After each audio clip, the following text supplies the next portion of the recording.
আসসালামু আলাইকুম। কেমন আছেন সবাই? আচ্ছা, আজকে একটু খারাপ একটা বিষয় নিয়ে কথা বলি। যেটা হচ্ছে ধর্ষণ। বাংলাদেশে প্রতিনিয়ত ধর্ষণ বেড়ে চলছে তো চলছেই। বাংলাদেশের কি যে হইছে কে জানে? যাই হোক, বাংলাদেশের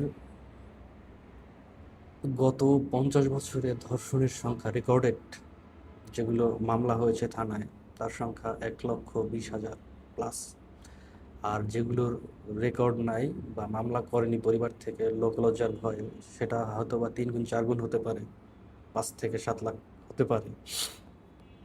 কিন্তু এই যে ১,২০,০০০ রেকর্ডেড মামলা, তার ভিতরে ধর্ষণের জন্য ফাঁসি হয়েছে কয়জনার জানেন? মাত্র ৬ জনার। ৫০ বছরে মাত্র ৬ জনার ফাঁসি হয়েছে ধর্ষণের জন্য। তাহলে আপনারা কিসের আশায় থাকেন ধর্ষণের অপরাধের শাস্তি দেওয়ার জন্য? কার আশায় থাকেন? প্রতিদিন ধর্ষণ হচ্ছে মনে হয় ৬ জন, আর ৫০ বছরে শাস্তি হয়েছে ৬ জনের। তাহলে কিসের আশায় আপনারা থাকেন?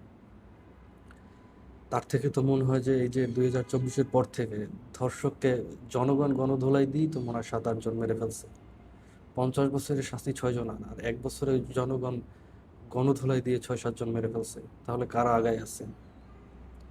আমার মনে হয় আপনাদের দায়িত্ব নেওয়া উচিত, আমাদের দায়িত্ব নেওয়া উচিত। এই ধর্ষণের আসামিকে পুলিশের আশায় ছেড়ে দেওয়ার কোনো দরকার নাই।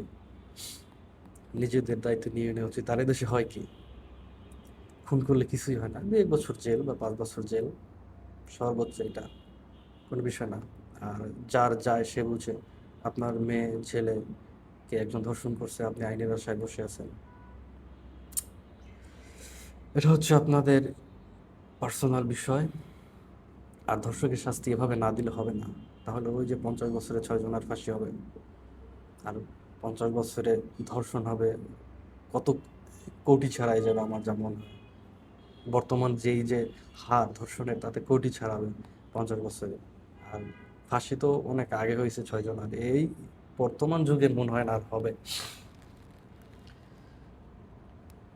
ধর্ষকদের শাস্তি আমাদের নিজেদেরকেই দিতে হবে। তারপর ২-৫ বছর জেল খাটলে ওটা ওটা কোনো বিষয় না।